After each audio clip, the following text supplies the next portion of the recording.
I would first like to invite Mr. Martin Mycielski from Open Dialogue Foundation. Could you please take the floor and ask the question? Thank you. Thank you for the floor, and thank you for everything you're doing.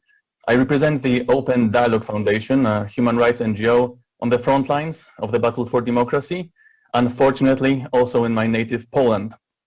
Europe used to be a shining beacon for democracy and the rule of law, with Poland often being called the European success story, a successful transition from communism to a liberal democracy. Since our focus today is on the freedom of association and assembly, let me tell you how we're doing in that respect. I just came back from Warsaw, which saw 100,000 citizens protest peacefully for democracy, the rule of law, and European values. This is how state TV described it the next day. Quote, "The total opposition stood on the streets on the side of Berlin, Brussels, and an economic blackmail against Poland, supporting the illegitimate dictatorship of Eurocrats. The opposition bets on hate and aggression. They support the murder of unborn children," referring to the Polish women's lost right to abortion, now supported by 70% of the population. "They call for civil war. They want riots and endangering Poles in the name of partisan interests," end quote.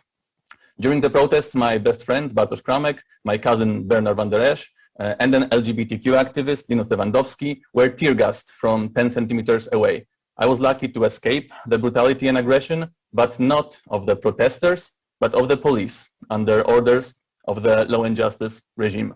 This is how a theoretically legitimate European government sees and treats its citizens, standing up for the values the OSCE stands for.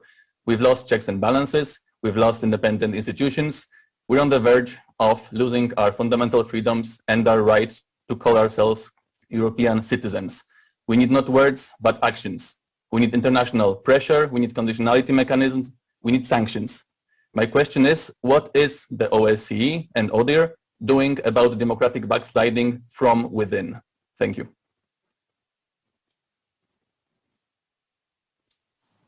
Thank you very much.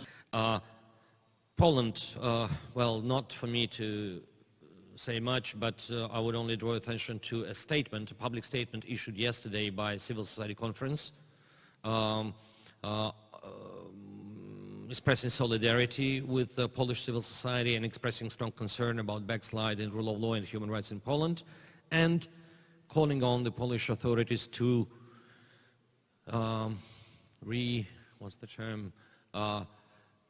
revive its strong commitment to human dimension and lead by example as the OSCE chairmanship country.